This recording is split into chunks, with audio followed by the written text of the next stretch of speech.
You're watching Action News Now. Storm Tracker weather. Coverage you can count on. Crews from California National Guard, Conservation Corps, Department of Corrections and Rehab, and multiple CAL FIRE units exercised crew readiness at the Ishi Conservation Camp in Tehama County yesterday. Crews are rated on firefighter knowledge, mock shelter deployment, a 3+ mile hike, and base camp etiquette too. Quite a job and a lot of training that goes into it. Yeah, and we'll soon be talking a lot as reality about fire danger. Let's check in with Chief Meteorologist Howie Gordon. And Howie, you recall last night, Margot Rowe did a story taking a look at the importance of keeping vegetation clear from our home and what they call defensible space. So it's that time.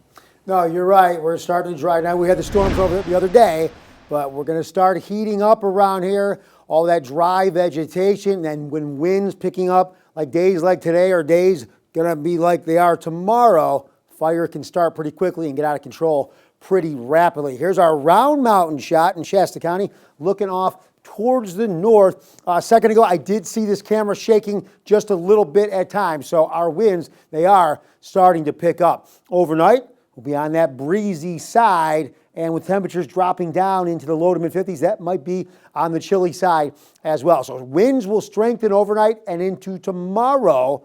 The heat will continue to mount, really, the rest of the week, right through the weekend.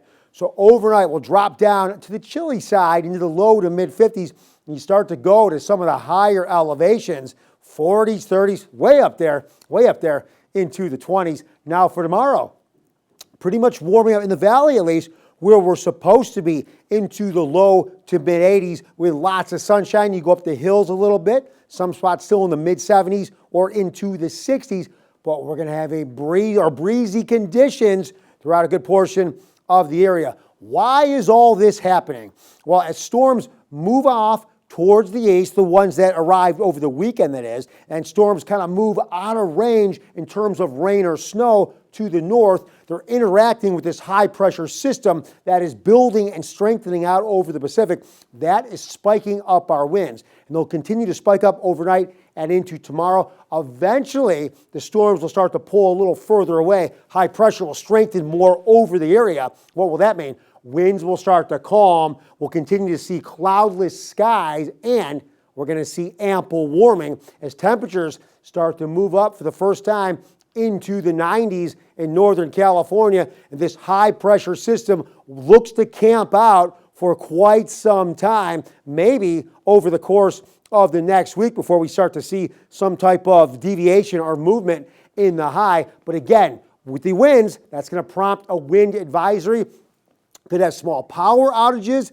You please secure loose items that can blow around. We could see some tree limbs, some branches coming down, as we potentially could see winds gusting at times to 55 miles per hour. That could shake cars, especially the taller cars as well. But here's what we got. We'll be breezy through Thursday, but we continue to warm as well. Look at Mother's Day weekend, temperatures into the 90s. I showed you that high pressure system. This is what it looks to provide really the next week, as it doesn't look to leave our area. It's going to stay over Northern California for a while. So yes, not really good for fire weather with the winds, especially will continue to heat up and dry out. All right. Thanks, Howie.